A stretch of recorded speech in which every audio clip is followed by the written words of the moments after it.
नमस्ते अनि स्वागत छ तपाईँलाई स्टार्टस क्रिएसनमा। तपाईँले भिडियो देखेर थाहा पाइसक्नु भएको छ आज चाहिँ हामी कुन चाहिँ म्युजिक बिटमा भिडियो बनाउन गइरहेको छौँ भनेर।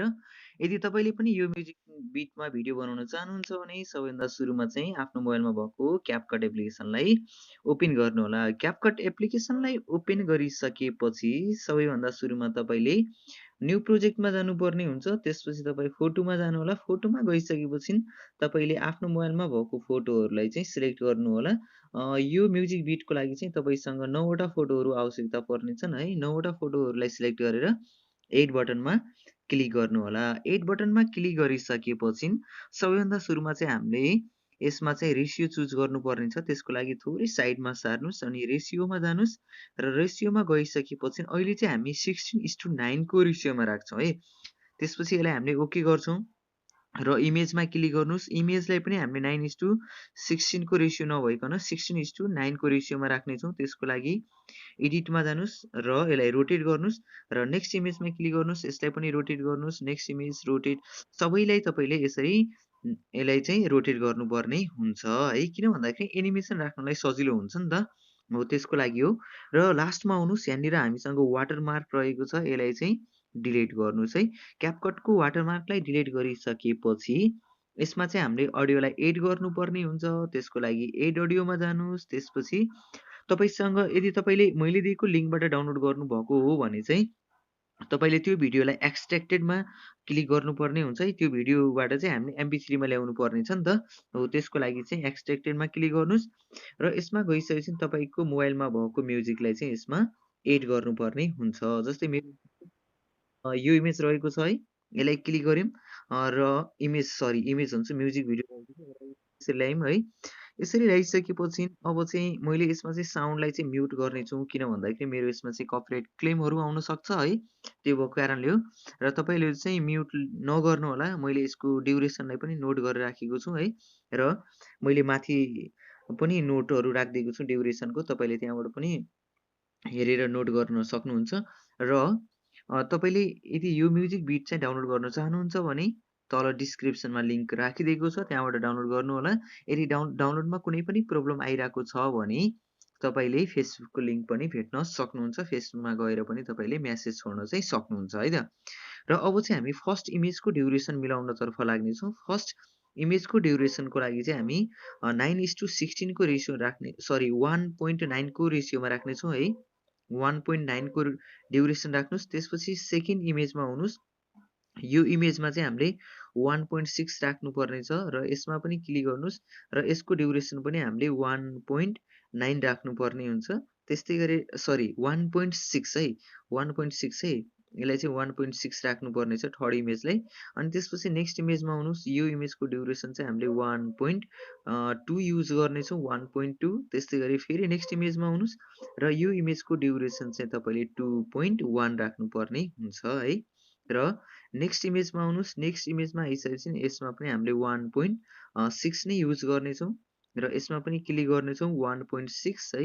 हामीले यसलाई पनि 1.6 को ड्युरेसनमा राख्नेछौँ। त्यस्तै गरेर नेक्स्ट इमेजमा आउनुहोस्। सेकेन्ड लास्ट यसमा चाहिँ हामीले 1.2 को ड्युरेसन राख्नेछौँ है, 1.2 र लास्टको इमेजको ड्युरेसन पनि हामीले 1.2 नै राख्नुपर्ने हुन्छ है। यसरी राखिसकेपछि हामीले बाँकी रहेको म्युजिकलाई चाहिँ हामीले के गर्न सकिन्छ, स्प्लिट गर्न सकिन्छ र यसलाई चाहिँ स्प्लिट गर्नुहोस् र डिलिट गर्नुहोस् है। र तपाईँले चाहिँ धेरै मैले दिएको ड्युरेसन अथवा यो ड्युरेसन अनुसार मिलाउनु भएको भने चाहिँ स्प्लिट नगर्दा नि हुन्छ है। अब थोरै ड्युरेसनमा तलमाथि पर्छ, त्यसलाई चाहिँ राम्रोसँग एडजस्ट गर्नु होला होइन। यति गरिसकेपछि अब चाहिँ हामीले सबैभन्दा सुरुमा चाहिँ यसमा एनिमेसन राख्नतर्फ लाग्नेछौँ। फर्स्ट इमेजमा रहेको छ हामीसँग चाहिँ एनिमेसन। एनिमेसनमा जानुहोस्। एनिमेसनमा गइसकेपछि कम्बोमा जानु होला। फर्स्ट एनिमेसनमा रहेको छ बाइसेक 2 है। त्यसको लागि तपाईँले यसरी सार्दै आउनु होला, बाइसेक 2 भेट्न सक्नुहुन्छ। बाइसेक 2 युज गर्नुहोस्। अनि त्यस्तै गरेर नेक्स्ट इमेजमा आउनुहोस्। यो इमेजमा चाहिँ हामीले पेन्डुलम 1 राख्नु होला है, पेन्डुलम 1 राख्नेछौँ।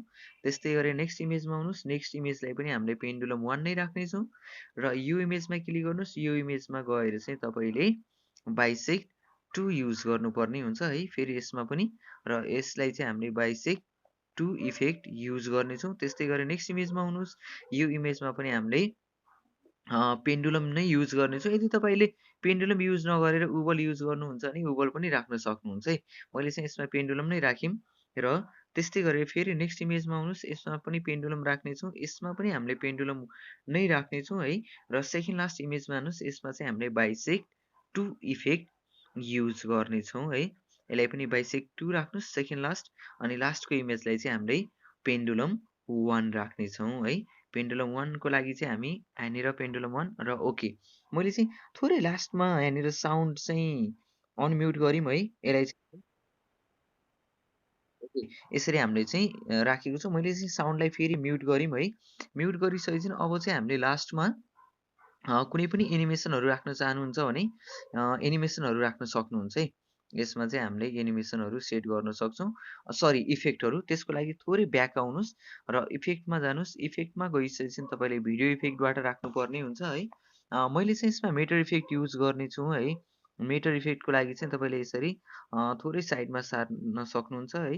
र मेटर इफेक्ट कुन चाहिँ इफेक्टमा छ तपाईँले यसमा चाहिँ खोजेर मजाले राख्न सक्नुहुन्छ। जस्तै स्पार्कमा छ भने स्पार्कबाट पनि राख्न सक्नुहुन्छ है। र मैले चाहिँ यसलाई चाहिँ स्पार्क भन्दा पनि यसलाई चाहिँ एउटा प्राइभेट गरेर राखेको, सरी प्राइभेट भन्छु, यसमा चाहिँ हामीले फेभरेट भनेर सेट गरेको छु है। मैले चाहिँ यसमा मेटर इफेक्ट गर्नुहोस्, मेटर इफेक्ट युज गरेँ। अथवा मेटर इफेक्ट यहाँबाट खोज्न आएन, तपाईँले खोज्नु नै पर्ने हो भने चाहिँ यसरी एउटा एउटा गरेर पनि खोज्न सक्नुहुन्छ। यदि कुनै पनि समस्या आइरहेको छ भने तपाईँले चाहिँ अरू भिडियोहरूमा पनि हेरेर सक्नुहुन्छ होइन। जस्तै मैले यसमा गएँ, स्पार्कमा गएँ, स्पार्कमा गइसकेपछि यहाँनिर मेटर इफेक्ट रहेको छ र यसलाई सेट गर्नुहोस् र यसको ड्युरेसन कहाँसम्म रहेको छ है त। यसलाई ड्युरेसनलाई सेट गर्नुहोस्। त्यसपछि यसलाई कपी गरौँ। कपी गरिसकेपछि यसलाई चाहिँ थोरै यो साइडमा सारेर सबै इमेजमा चाहिँ यसरी मेटर इफेक्टहरू युज। ओके, यति यति राखिसकेपछि यसलाई पनि कपी गर्नुहोस् होइन। कपी गरिसकेपछि यसलाई पनि साइडमा राख्नुहोस्। यसरी राखिसकेपछि सबैमा चाहिँ यदि राख्न चाहनुहुन्छ भने यसलाई चाहिँ कपी गर्दै ड्युरेसन मिलाउँदै जानु होला है। जस्तै मैले यसलाई कपी गरिरहेको छु त्यो तरिकाले तपाईँले पनि, यदि फर्स्ट लेयरमै राख्न चाहनुहुन्छ भने पहिलो लेयरमै राख्नु होला होइन। यसलाई पनि कपी गर्नुहोस्। यो लेयरलाई पनि माथि ल्याएर आउनुहोस् होइन। र यसलाई चाहिँ यहाँनिर यसरी राख्नुहोस्। फेरि कपी गर्नुहोस्। कपी गरिसकेपछि यसलाई पनि यहाँनिरदेखि राख्नु र यसको ड्युरेसन पनि एडजस्ट गर्नुपर्ने हुन्छ। एडजस्ट गरिसकेपछि हामीले फेरि यो इमेजलाई पनि क्लिक गर्नुहोस्। यहाँनिर सेट गर्नुहोस् इमेज हुन्छ इफेक्टलाई है। र यहाँनिर चाहिँ यसको पनि ड्युरेसन हामीले एडजस्ट गरौँ र यसलाई पनि कपी गरौँ। कपी गरिसकेपछि लास्टमा राख्नुपर्ने हुन्छ। र लास्टमा राखिसकेपछि यदि तपाईँले फर्स्टमा कुनै पनि एनिमेसन त्यस्तो टाइपको राख्न चाहनुहुन्छ भने तपाईँले फेरि भिडियो इफेक्टमा गएर इफेक्टहरू चाहिँ खोज्न सक्नुहुन्छ है। अहिले चाहिँ थुप्रै नयाँ नयाँ इफेक्टहरू आइसकेको छ होइन। तपाईँले कुनै पनि इफेक्टहरूलाई सेट गर्न चाहनुहुन्छ भने त्यसलाई राख्न सक्नुहुन्छ। मैले चाहिँ यसमा रेनबो लाइटिङ भन्ने छ, यसलाई चाहिँ क्लिक गऱ्यौँ र यसको ड्युरेसन चाहिँ मैले यहाँसम्म सेट गरेँ है। यदि सेट गरिसकेपछि अब चाहिँ हामीले यसलाई सेभ गर्नेछौँ। माथिको एरोमा क्लिक गर्नुहोस् र सेभ गर्नुहोस्। सेभ गरिसकेपछि हामीले चाहिँ पब्लिस गर्नको लागि चाहिँ 9:16 को रेसियो हुनुपर्ने छ। त्यसको लागि तपाईँले यो भिडियोलाई सेभ गरिसकेपछि फेरि रोटेट गर्नु होला। र तपाईँले हाम्रो भिडियो के कस्तो लाग्छ त्यस्तै प्रतिक्रिया दिन चाहिँ नबिर्सिनु होला। यदि भिडियो मनपर्छ भने लाइक, कमेन्ट, सेयर, अनि हाम्रो च्यानलमा नयाँ हुनुहुन्छ भने च्यानललाई सब्सक्राइब पनि गर्न नबिर्सिनु होला। र अब डनमा क्लिक गर्नुहोस्। डनमा क्लिक गरिसकेपछि फेरि न्यू प्रोजेक्टमा जानुहोस् र जुन भिडियोलाई सेभ गर्नुभएको थियो त्यो भिडियोलाई चाहिँ फेरि यसमा एड गर्नुहोस्। एड गरिसकेपछि हामीले रेसियो चुज गर्नेछौँ। रेसियोमा गइसकेपछि अब चाहिँ तपाईँले 9:16 को रेसियो चुज गर्नुहोस्। भिडियोमा क्लिक गर्नुहोस् र एडिटमा जानुहोस्। यसलाई रोटेट रोटेट रोटेट गर्नुहोस् है।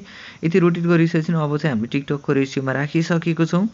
र लास्टमा आउनुहोस्। लास्टमा यो वाटरमार्क रहेको छ, यसलाई डिलिट गर्नुहोस्। ब्याक आउनुहोस् र डिलिट अप्सनमा क्लिक गर्नुहोस् र यति भइसकेपछि अब तपाईँले सेभ गर्न सक्नुहुन्छ। यदि यसमा कुनै पनि इफेक्टहरू अझै तपाईँले राख्न चाहनुहुन्छ भने इफेक्टहरू राख्न सक्नुहुन्छ है। मैले चाहिँ जस्ट एउटा इफेक्ट ट्राई गर्नेछु है। यसमा चाहिँ कुन चाहिँ भनेपछि यसमा चाहिँ हाम्रो एउटा फ्रेम इफेक्ट रहेको छ होइन। फ्रेम इफेक्ट राखेर हेरौँ के कस्तो चाहिँ आउँछ होइन।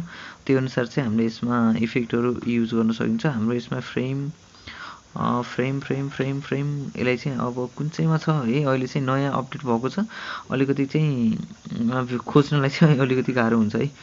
त्यो तरिकाले चाहिँ तपाईँले यसरी खोज्नु होला। मैले चाहिँ धेरै इफेक्टहरूलाई चाहिँ अहिले हेरेको छैन होइन। तैपनि मैले चाहिँ यसमा ट्राई गर्नेछु र कुनै पनि इफेक्टहरू यसरी हामीले सेट गर्नेछौँ है। ओके, ओके ओके, यसमा चाहिँ मैले इफेक्टहरू छ है, फ्रेम इफेक्ट छ, तर कुन चाहिँमा छ भिडियो चाहिँ धेरै लामो हुनसक्छ है, त्यो भएको कारणले मैले चाहिँ फ्रेम राखिनँ। जे गरिसकेपछि अब सेभ गर्नु, सेभ गर्नको लागि चाहिँ माथि फेरि एरो दिएको छ, त्यसमा गएर क्लिक गर्नुहोस् है। र यति भइसकेपछि हामीले चाहिँ टिकटकमा पोस्ट गर्न सक्छौँ। तपाईँलाई भिडियो के कस्तो लाग्यो त्यस्तै प्रतिक्रिया दिन चाहिँ नबिर्सिनुहोस्। यदि हाम्रो च्यानलमा नयाँ हुनुहुन्छ भने हाम्रो च्यानललाई सब्सक्राइब एन्ड